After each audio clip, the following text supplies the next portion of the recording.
Fed Day, Warriors. Everyone ready to react to the Fed? You have your game plan. You all set up to react to the reaction. Okay, let's go over a few things. I want to say good morning first to Ingmar and Mike and Steve and KMan's in the house and Bran is here. Arlo Daka, welcome to Face, Arlo. Kasup, you're back here. Looks like you like it here. Ryan's around. Hugo. Flexing his muscles. James Groom. No react to the reaction. Okay. Everyone has their own style, many ways to skin a cat. Kudos to us. Okay. Great. To buy the USD. Yeah. Blake like the dollar. Here you are. Oh, hiya, Mike. Thank you, Mike. Oh, okay, fine. So if you're confused about something, that means that there's nothing for you to do. And just give it time and something will set up. So, yeah, it's kind of unusual lately to see gold down big and silver up big. Yeah, it could just be pulling back. Still could be that surge for one more high. Anyway, let's take a look around.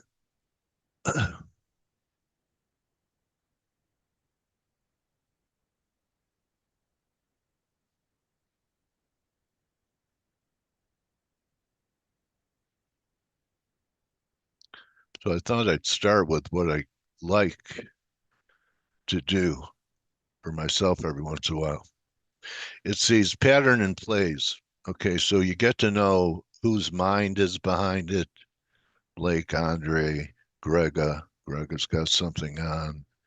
Andre's got a harmonic. And it's interesting. You could have one bullish and one bearish based upon different technical reasons and both be making money. So, have you ever noticed that sometimes someone could be long and short and it's that they both could make money and they both could lose money depending upon the timing and the way the trade is structured. And what I like about this also is, if you're out and about, you get push notifications. So you're going to be made aware of it wherever you are if you have your phone with you. Okay. And I have a question for everybody. Who bought Canada before it negated the breakdown? We were talking about it down here yesterday.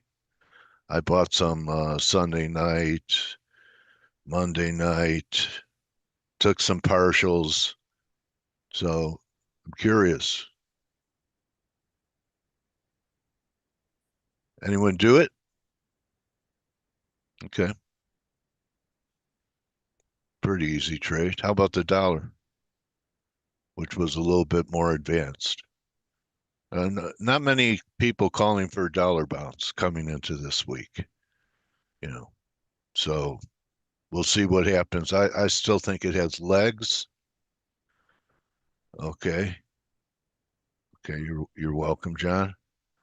And we'll see. I still think the dollar, if you believe in wedges, look at where I had the wedge anchored in the Dixie, all the way up here at 101 and a half. So if you believe that wedges can retrace 100%, that could be a target. I know it sounds kind of very aggressive. And the same for Canada.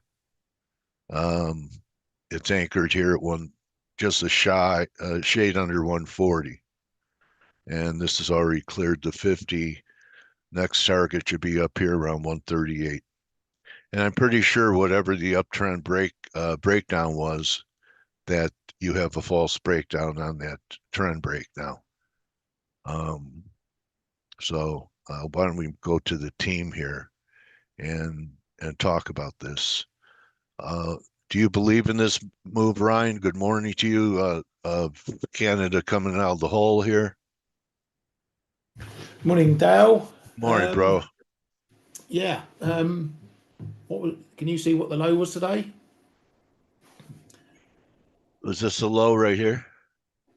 136.52, right on my 136.50. I was banging on about that on the way down, and Blake was saying, why is it such a big level? We broke it, then we came back up, resistance, and then we had a break overnight, and the first dip gets to 136.52, so it's already holding as support.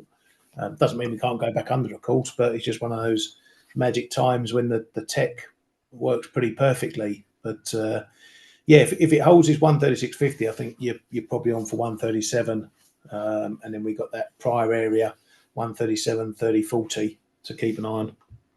Okay, so I know it's only Wednesday, and we have 3 days left, but what I see developing is a potential reversal week to the upside in Canada.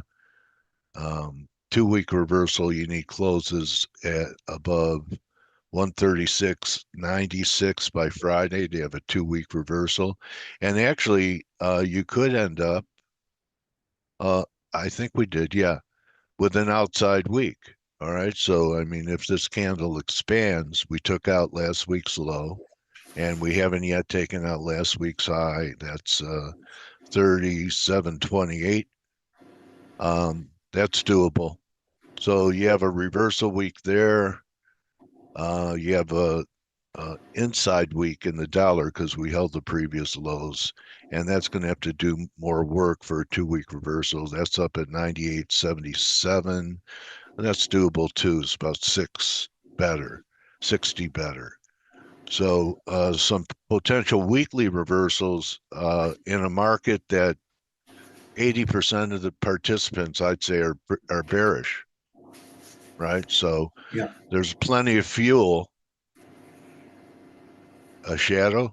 The shadow knows, Brand. Your shadow. That's the dark side of everyone's personality. Anyway, all right. So why don't we get to what's happening here in Euro? Do you have a view? Anything you really want to do in front of the Fed today? No, not That's really. what I thought. That's what I thought. It's a bit of a weird one because we've got the US holiday tomorrow as well. That's true. And we're still in the middle of all this geopolitical stuff.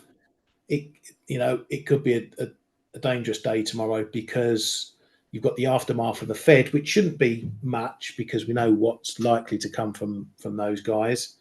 But going into tomorrow, US shut, Israel, Iran still slinging stuff at each other. There's going to be a lack of liquidity, and one big headline will probably see the price moves magnified because of that lack of liquidity. Plus, we've got the Bank of England tomorrow, and they like messing shit up at the best of times. I think for the Fed, it's just going to be a case of maybe reacting to a move if it looks juicy enough. If Powell happens to be dovish and you get a dip in the dollar, your dollar CAD could be a prime candidate because it's looking a bit more bullish on the risk front. Picking your levels on the wide and seeing if you get there might be the best play for the Fed. Hey guys, sorry to interrupt. I forgot you were here. Hey, I'm here. I have to go in about 5 or 10 minutes. So do you mind if I take the screen for a few minutes and then you can keep going? Is that okay? Sure. Thank you, sir. Sorry, Ryan, I didn't mean to. No, you take over. You take over, man. No, you meant to. That's pretty dickish. Jeez, I know, man. I know. Selfish. Don't say you didn't mean to interrupt him. So right, like that was intentional, as intentional as it gets. All right, it was. You know it. I don't mind. Anyway.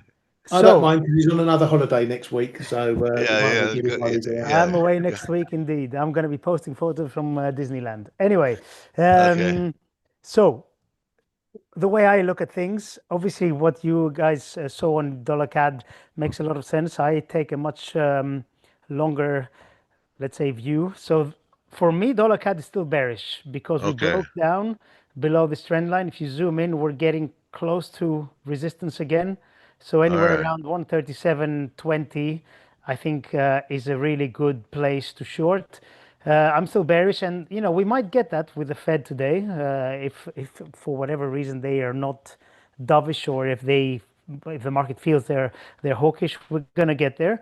And you can see also the 50 DMA converging towards that level. So it's interesting. Where are you So, wrong on this trade? well, good question.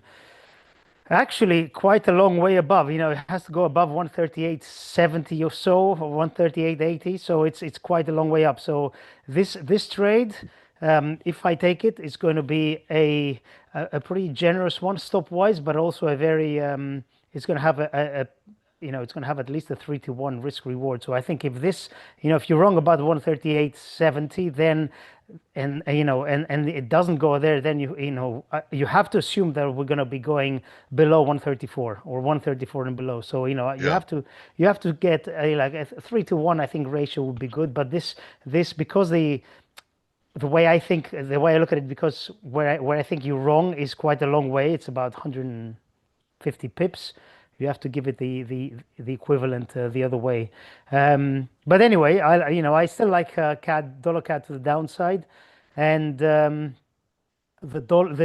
euro also is not, obviously it's coming back a little bit, but it's still bullish, right? So I don't see anything bearish about it right now. And it's a similar story with cable. Cable rejected this trend line, but again, it's a small pullback, higher highs, higher lows. This trend from January, so basically the whole of this year, has been intact and very strong.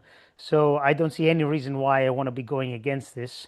Obviously, the Fed will play a big part, and we'll see what happens. I don't think they're not going to be moving rates. I've seen a few people saying, is Iran, Israel, it's escalating. Maybe if they do something preemptive, I give it less than 2% chance of them doing that.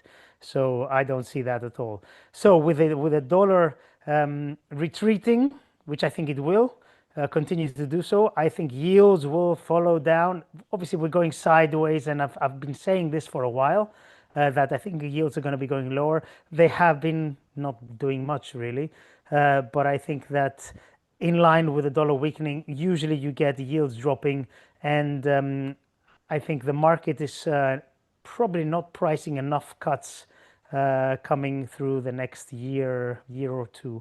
So I think we're going to see yields starting to go down. And what happens when the dollar goes down and yields go down? Well, usually risk goes up, unless we get some kind of a black swan event or something. World War III, touch wood. So I think we're still very close to all-time highs, and the DAX is actually even closer. Actually, no, same distance. Risk is still telling us that this Iran-Israel conflict is not World War III. It's simply going to be an issue with oil, and because really that's the only thing moving. And oil is trying to break out, still not decisive. The spike was big, but we've come back again. I don't know what to do with it. I'm not touching it. Our friend asked about gold. I see nothing bearish about gold whatsoever. Yes, it's underperforming, but it's not really that it's bearish. It's that silver and platinum especially are catching up. Because Dale, you've been talking about the gold silver ratio for ages, and you were right. Anything above 100, it just doesn't stay there. So we're at 91 now, and we're at an area, high again, high, and now low. So this is a very interesting area. If we break here, we have the moving average, 200 daily moving average.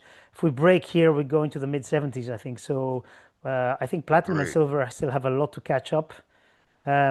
Silver is getting towards, the next resistance for silver for me is this 38 and change, which is the top end of this channel. I'm not seeing anything bearish about it. Platinum is even better. I mean, this breakout was ridiculous, and I'm very happy that I have some. But now we're getting close to the to resistance, and actually I trade silver and platinum. Gold, I have physical coins. Silver and platinum, I get in and out with ETFs. I have a euro ETF for platinum, which is right on resistance now. So I'm not taking any more profits. I took out a third a week ago. I'm not taking any more profits because I think this might break with the Fed today. And actually, if you look at silver and euros as well, which is the other one I have, we have again very, quite important resistance here. I'm not touching anything. As I said before, I have 2/3 of my position in each, and I'm still quite confident, but I'm going to wait and see what happens. So yeah, that's I maybe touch on cryptos as well. Bitcoin is still, still very looks very powerful.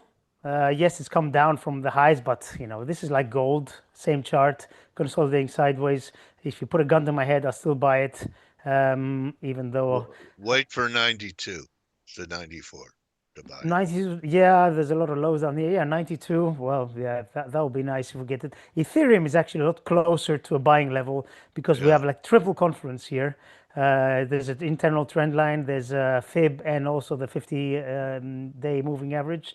So a lot of confluence there. I think it's not a bad risk reward long. You're wrong below 23.20 or wherever those lows are. But these things can really move, so I would use as little leverage as possible. That's it from me, my friends. It's amazing how 5 minutes turns into 45 minutes. Amazing, Stelios. Come on, that was When 8 minutes. 8 minutes flat. When the moon is Just- in the southern sky and Jupiter aligns with Mars, then peace will rule the planets. And this is the age of Ethereum, age of Ethereum. Remember that song?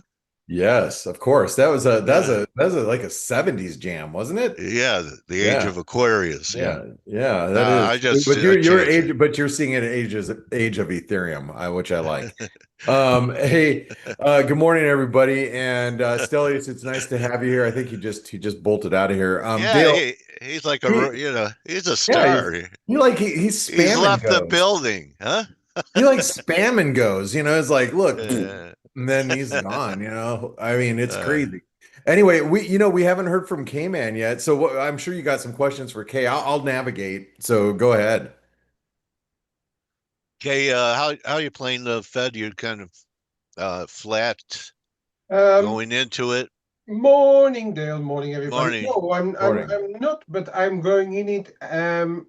And not especially for the Fed, but with Iran stuff going on, with greatly reduced positions.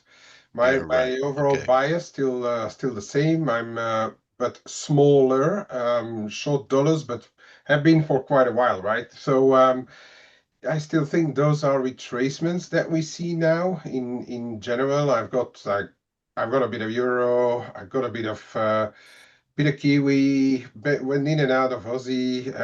Yeah, let that go. Okay, then stepped in again. But it's all like smaller positions. Um, I'm Anything you'd be stalking depending upon the presser, yeah, dovish or hawkish. exactly. You're ready to you look at both scenarios and what you would do depending upon Yeah, what I Powell think says. there's okay. We should be getting in the global lines of things a neutral hold, right? The risks are there, but inflation still too sticky, and labor market not yet falling out of bed. But we did get a small series of data where he could spring a little dovish surprise, and that is perhaps on the labor front, inflation is slipping slowly. If he's mentioning it, that would be the small dovish surprise. And that's about it for the Fed. But I'm just going to say I'm watching something with increased interest, and there as well we need to take into account both the central banks and risk, obviously, but it's the Swiss franc because we have not only the Iranian situation, we have the FOMC and we have the SMB tomorrow early for us, in the middle of your night, and they are expected to lower their rates to zero. They are not expected to go negative. I don't think so either, but it should be a dovish cut. But leaving aside what's happening on the geopolitical front, which of course is very present, but it seems to me that leaving that aside, perhaps the Swiss franc could be in for a little leg weaker. But it's just I'm by no means anywhere full whack in position, and I rather have the Hey, Euro Swiss because I don't really know about the dollar. But the dollar. Kay, can I ask you a question here? Can I ask you a question here about the Swiss franc? Just regarding the Swiss National Bank, they obviously they're going to cut rates, going to the first central bank back to zero. It seems like the first G10 anyway. You know, they've got to be worried at this point in time that, I mean, if you look at just the Swiss franc just in general, I mean, we are at the dollar Swiss, we're near, all-time lows. The euro Swiss is at all-time lows. They don't want any further Swiss franc appreciation, especially with the tariff. I mean, they're trying to sell luxury goods. The majority of their economy is selling, watches, handbags, all these like luxury items.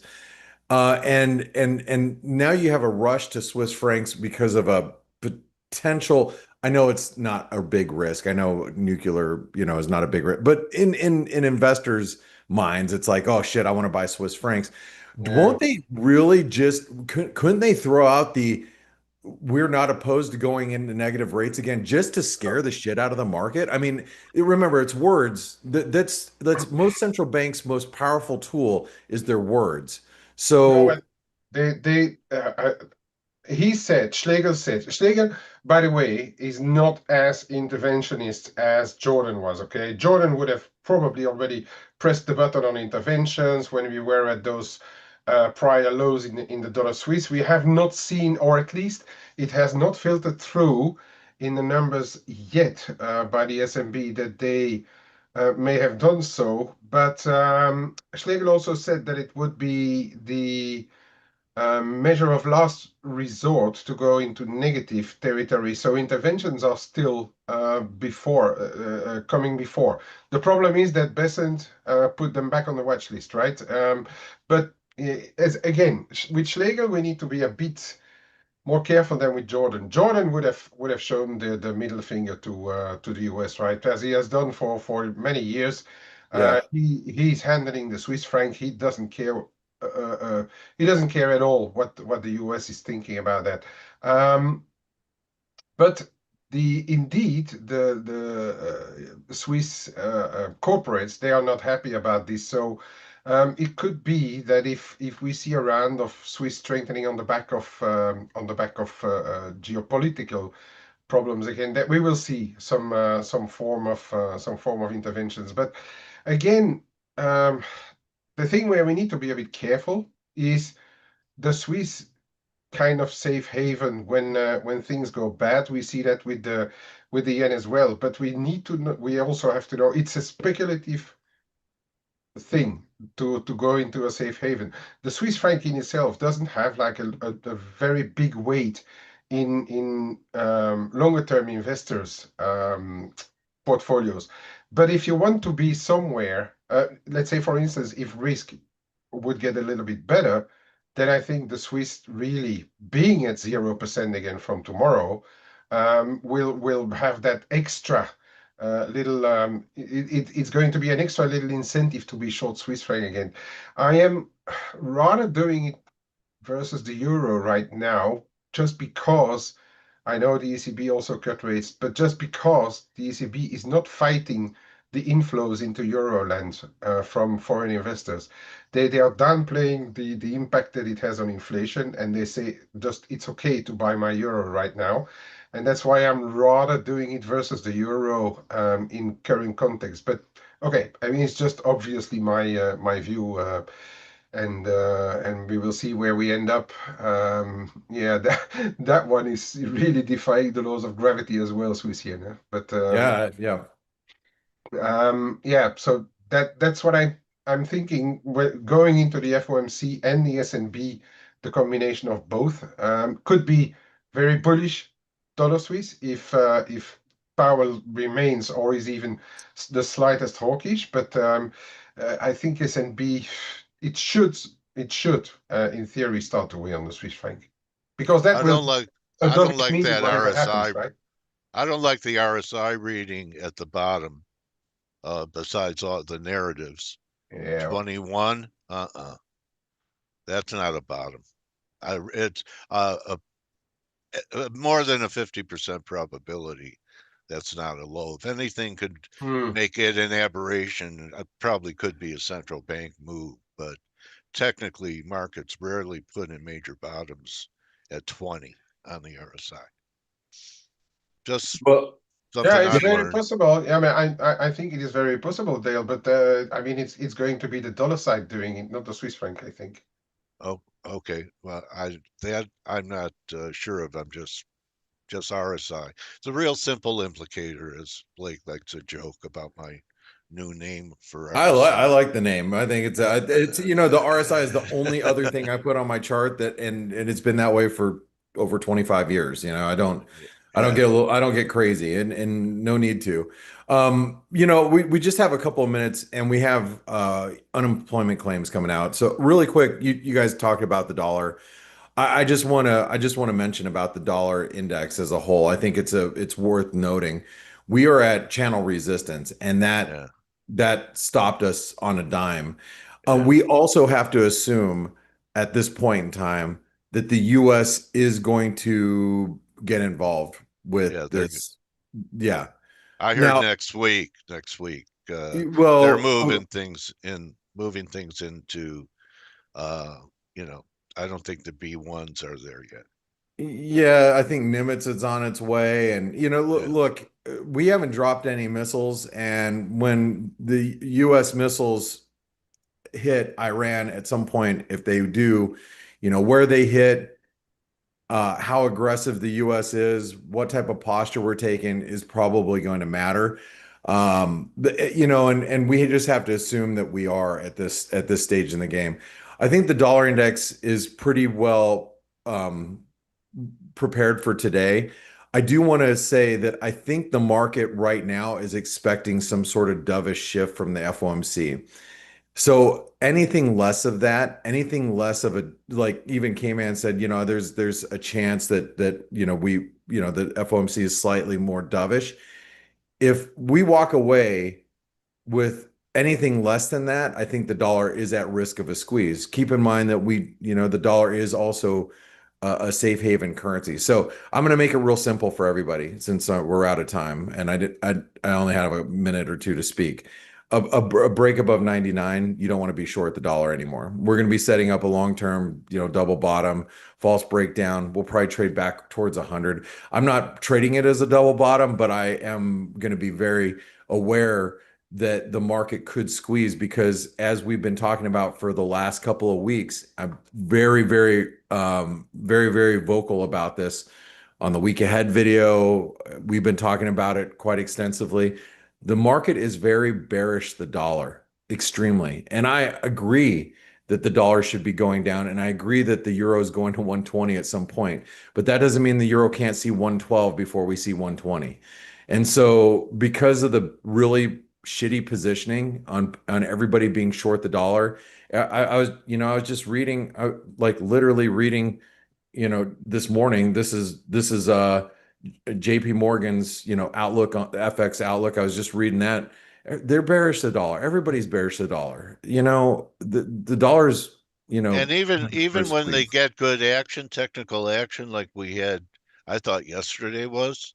Here's a Yeah. typical comment, and Arlo, don't take it personally. Yesterday's USD rally was on thin volume. So, that's what the dollar bears, they'll be looking for. They'll be skeptical of this. Okay. And so they won't get out till it hurts. And I think it's going to take 101 101.5 for it to hurt. Yeah, yeah, exactly. And jobless claims, by the way, they should be out. What do we got, guys? Building permits. Housing a little soft. Housing starts a little soft as our permits. 9.8%. Building permits. Let's see I started building a Lincoln log cabin here on my kitchen table. Nothing. Oh, there we revisions. Oh, there we go. Inline 245. Just repeat that. Inline. Okay. Continuing claims inline. Shit. All right. Everybody's gonna be waiting for the Fed. All right. So hey, listen. Before I know Jim's vixologist is here with Dale. Guys, if you have not clicked here and seen what's coming soon, Look at make that, an sure. eclipse. Yes, that's an eclipse. I like it. Look at the Trading Analytics logos behind. Oh my goodness. Yeah, Don't it's let pretty that awesome. moon cover it up like that. Get out You of guys there, moon. make sure you put in your name and email address. Ryan, tell us why. Because we got something special coming. It says there in the big fat letters. So yeah, we're doing something very exciting. And anyone who's on our mailing list will be the first to know. I've just put the link in the chat there. Yeah, you'll be the first to know.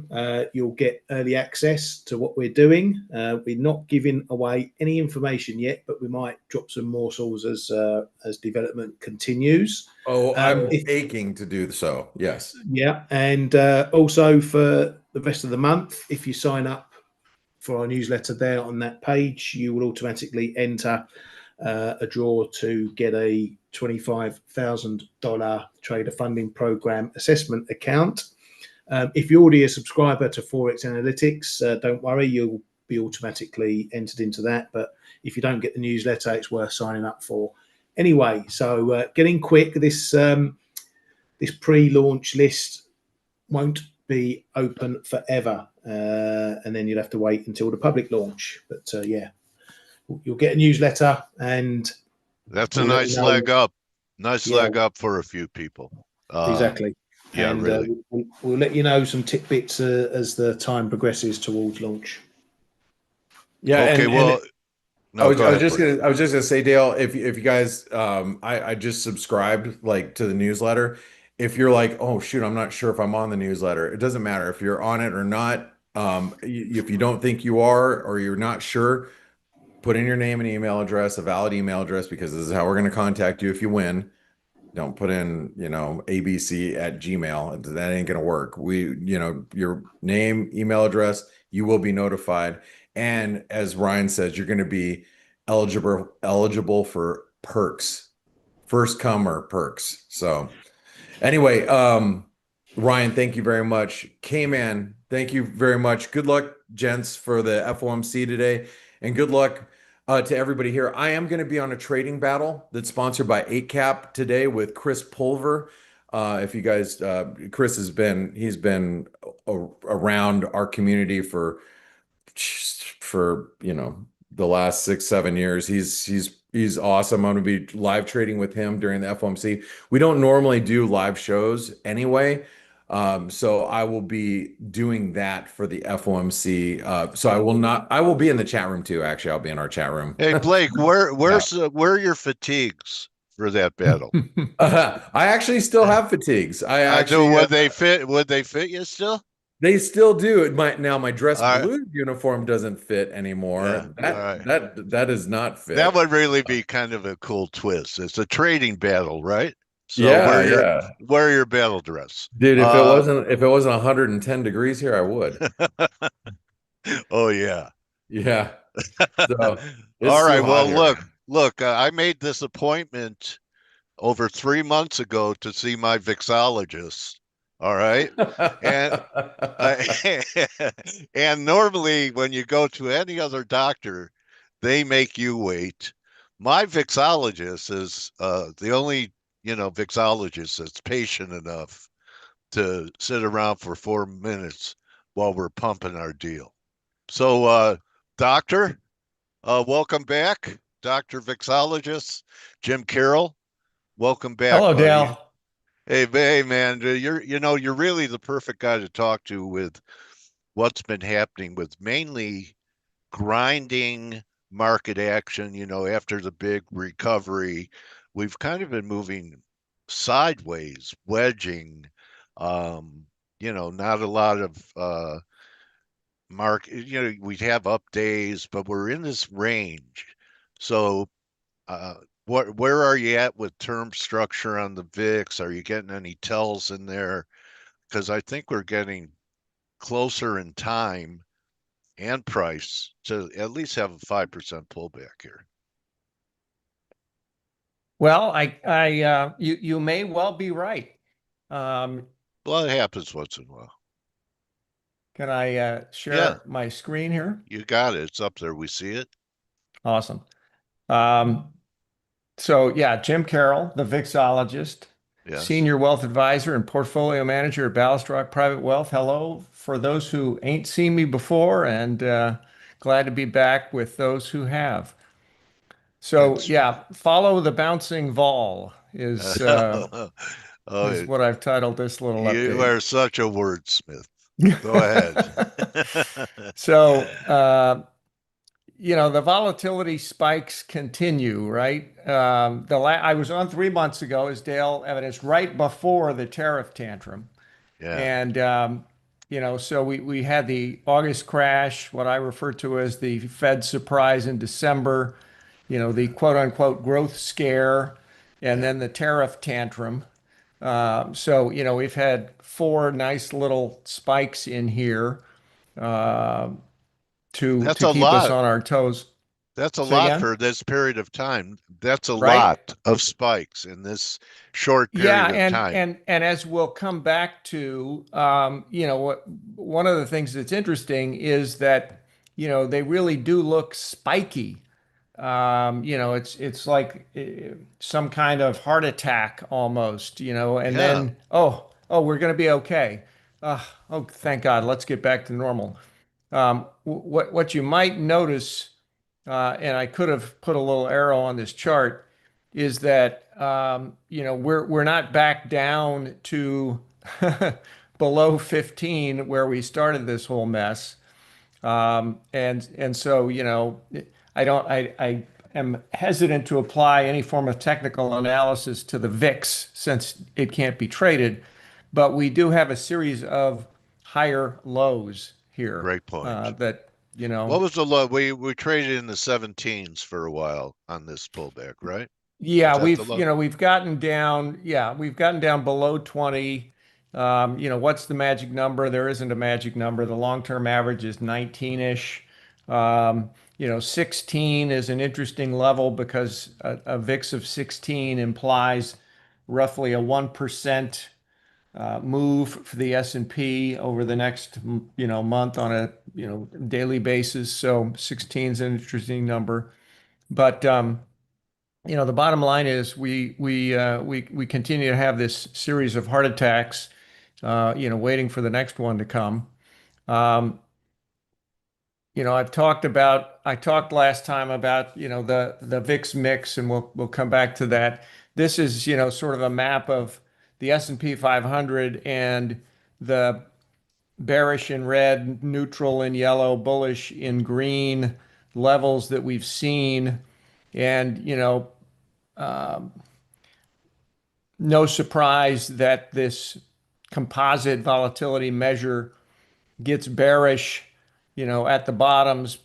What's interesting is that, there have been some interesting divergences as the S&P has rolled over on these different occasions. So, you know, I like to say that, if you know where to look, you might be less surprised by what happens in the market. Where should we look? We should look Back at in this. July, as an example, July 18th, if I go back here, July 18th was roughly, when the S&P was making highs, and this composite measure of volatility and different, there are 17 components in this thing, but it went bearish on July 18th and never got back to neutral before the August 5th, surprise. Well, it wasn't as surprising as it might have appeared. December, we had that Fed meeting that disappointed people and caused a little spike. On the 16th and 17th, prior to the Fed, 2 days ahead of the Fed, the volatility measure was saying something's wrong. That was a very quick spike. Nevertheless, there was a tell in advance. And then February 21st, before all the craziness happened, 2 days after the S&P made its most recent all-time high, this composite indicator went into bearish territory saying, fine, the S&P is at an all-time high, but we're not so happy. So, Wow. it's proven to be useful. And then on the flip side, when we got that bounce off the bottom in March, the low for the VIX mix came on the 10th of March, and the low for the S&P came 3 days later. So, things were improving, albeit in red territory. Things were improving into that low for the S&P in March. Again, not necessarily a predictor, but an interesting thing to observe. Well, So, we you've thought, given a few examples of there being some lead time when you it know, goes and bearish again, to do something. yeah, I like to think of it as, a Early lot of warning technical, system. yeah, a lot of technical analysts look for divergences in different Yeah, indicators.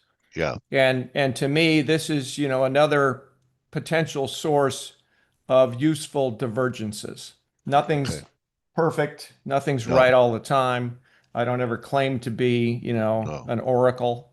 But That it's guy knows Sir interesting. It's Pinkert really has an ego, doesn't he? Go ahead, bro. So this was back in March, the last time I was on the show. This was one of the slides. We thought the market was volatile in March because, I was looking at the S&P 500, and one measure of, its own price volatility is the average true range. And I look at it as a percent of price because, the ATR really doesn't change with the upward sloping price of the S&P. So I do it as a percent. And we were at an elevated level, levels below 1%. When ATR is below 1% of price, that's generally coincident with, good behavior by the S&P. The green boxes on the chart show that. And in March, we had ATR of 1.7%, which was elevated, no question about it. But then it's even hard to see here how much Yeah, higher it went. But it went to 3.5. So it basically doubled yeah, into that bottom yeah. after the taper tantrum or the tariff tantrum. Sorry about that. So, and we've receded back down to about 1.25, but we haven't gotten down below that 1%. Is there anything magic about the 1%? No, but to see a sustained rally, we want to see that ATR percentage get back down below 1, and we're not there yet. Uh, you know, I put out on Twitter, what do you want me to talk about on Wednesday morning? And one of the responses I got was, it seems like these volatility eruptions, these spikes, are receding faster. What's going on with that? How is it that we get these monster spikes and then all of a sudden, a week later, 2 weeks later, we're back down to normal? Um, and I have a theory. I don't have an answer. Nobody's got an answer.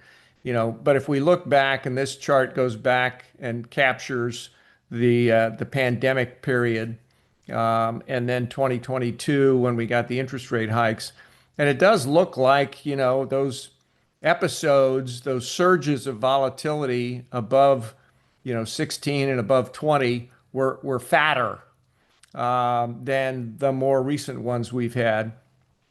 And, I would just propose a theory, which is that over this period of time, we've seen an ever increasing flow of hedging into shorter dated um, options, zero DTE. We've got, daily options, weekly options. Yeah. Nobody hedges 30 days out anymore. But when something goes wiggy on us and people need to reach for a longer dated hedge, that's going to put a bid in the VIX. And so I think one of the things that's been happening is we have these sudden chases for longer dated hedges, that's causing some of these, overactive VIX spikes. Um, and Well, then could it people say, also oh, be? gee, go Oh, ahead, go Dale. ahead, finish. Well, I was No, I was thinking just going to say that, that the panic sets in and then subsides very quickly. Oh, gee, I guess that's not something that's going to be systemic. That's not something that's going to last, for the next 3 or 6 months. So I I bought the do you hedge. think I'm going to dump the hedge and send us yeah. back down. Do you think it could be not just people hedging, but there are ETFs that deploy selling volatility strategies, and Well, we do know. they've been cleaning up, and so maybe a lot of this is just squeezing vol shorts when we do this. There could be some, there certainly could be some squeezing of shorts, although, what I would say is that, if part of your mandate is to be systemically or systematically short volatility as part of a strategy, a buffered ETF, which, as we know, have become a huge component of what's going on in the market. If I'm a buffered ETF, I am looking to sell vol, and when would I really like to sell vol? I'd like to sell vol when it's high because those premiums get fatter. Right. So, True. I think that could be another element of it is that, systematic vol selling, is going to look very enticing when you have a spike that doesn't appear to be the end of the world. So, I You would know, say you're probably right. Some combination yeah. of people reaching for hedges beyond, tomorrow or next Friday, combined with, you know, large systematic vol selling. There are people that believe, Jim, that the Fed, instead of directly intervening in the market, even though the plunge protection team was supposed to be buying S&Ps, that's more effective for them during sell-offs that they're concerned about to sell vol. They could manage that easier. They have more impact on that than trying to support the market through S&Ps. And and I wish somebody could, cobble together, some evidence of that About that. activity. I haven't seen Yeah, it, you yeah, know. yeah. It's But with the I I can't dismiss that as a yeah, possibility. it's in the UFO files if you want to look for it. And It's anyway, so I hear that Epstein was a major seller of volatility. Yeah. yeah, yeah, that's what happened. Uh, anyway, so let's move on. So where are we This now? Yeah, that's a good question. Where So are where we? are we now? Yesterday's close. God damn it, we're back in the red on the VIX mix. We haven't been there in a while, but we gave up 17 points yesterday. Uh, Combination of weaker equity markets, and again, I think you've got people. Um, there's a bid for volatility out there. That's the first red bar we've had since May, and um, that well, red bar in May came sort of at the bottom of um, a little bit of a correction, the last kind of little correction we had. So yesterday's S&P close wasn't even lower than we had Friday. But, from a volatility perspective, people are more nervous than they were at the end of the day, Friday. Well, they're watching, they're watching missiles and escalation in the Middle East. Should get some kind of red bar with that going on. I think that's exactly what's going on. People are concerned about the possibility. Forget the Fed.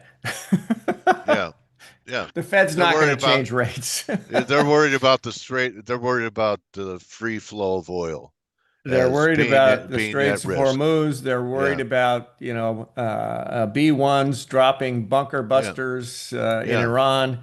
Right. Um, and so, guilty until proven innocent.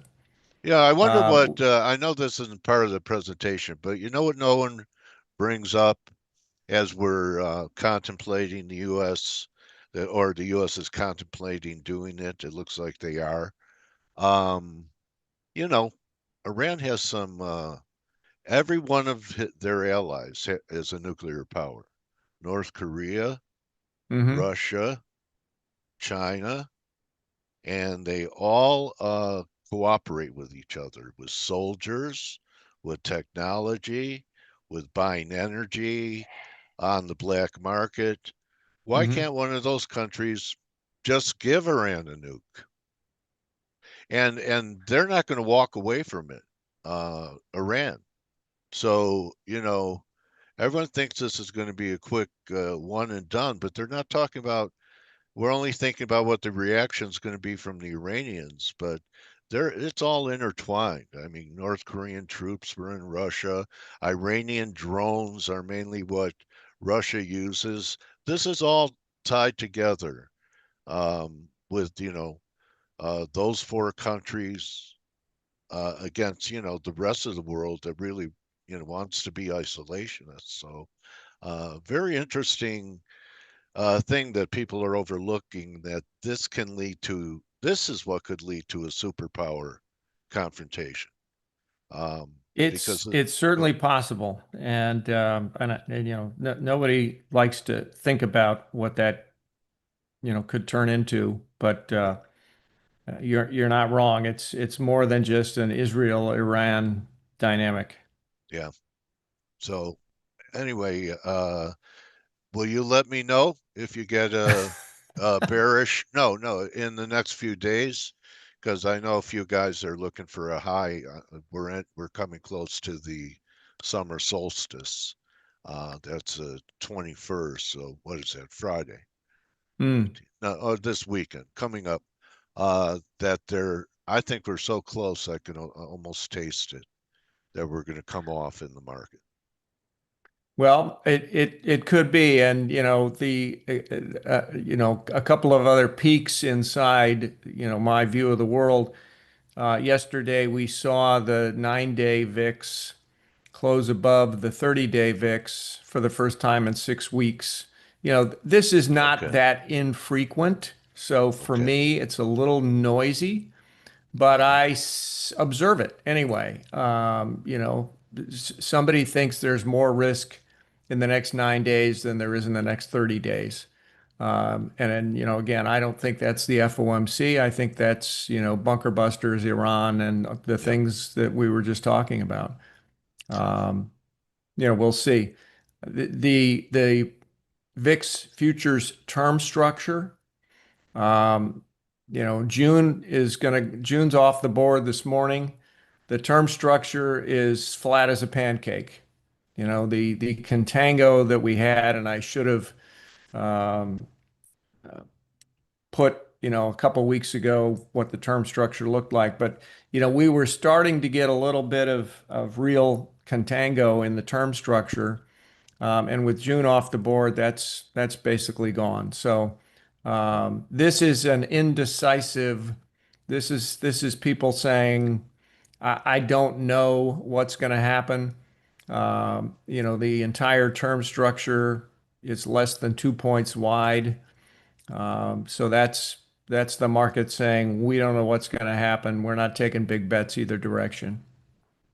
Okay. The other thing, and this is, I apologize, this is a little fuzzy from a chart perspective, but one of the things that I watch carefully is looking at the medium-term VIX futures versus the short-term VIX futures, because that ratio can be revealing at times. That ratio would have protected you from the both phases of this March April event, and right now it's basically flashing some warning signals that to your point, Dale, the market has a chance to roll over here. So it's one of the things that's part of the VIX mix that right now has it's kind of knocking on the door saying, pay attention, keep your head on a swivel. So that's what I got for you today. Okay. Why don't you show people? Okay, there you go. All right. So my comment is this: if I was looking for a money manager, which I should, to diversify away from myself. Do I want a guy from like one of the traditional warehouses that still are in 70/30, and when the market's selling off and their phone is ringing, they just tell people to sit because they know at times the markets recover, even though sometimes it could take years, or someone that's looking under the surface for when it might be a good time to step aside, an active manager that has an understanding of volatility and when to avoid that potential. So, you know, give Jim a call. Uh, at that time you could ask about his programs, but you're not going to find a lot of money managers that have expertise in VIX. So, I rest my case, Jim. Yeah, and Yeah. I'm very active on Twitter at Vixologist, and late last year I launched a blog on Substack, vixology.substack.com, where I have been posting, every day. The VIX mix gets put up there along with some commentary around it, and fairly frequent music references because I'm a big music fan. What do you play? You play guitar, Jim? I have been known to play guitar and sing at the front of a rock band from time to time. Oh, cool. What kind of stuff you guys Oh, cover? mostly classic rock and blues. Let's hear a line. I'm All right. You're not ready? I need to be in a bar. All right. Okay. So we'll schedule an interview for like happy hour one day, and bring your Well, guitar, there and we go. we'll jam over Zoom or something like that. Okay. Awesome. All right. Jim Carroll, everybody. You want to know what the Vixometer is doing in this environment? That's for sure. So follow him on X, and if you're not happy with you know, your guy at wherever he's at, JP Morgan or wherever, and you want someone who knows when to step aside, get a hold of Jim.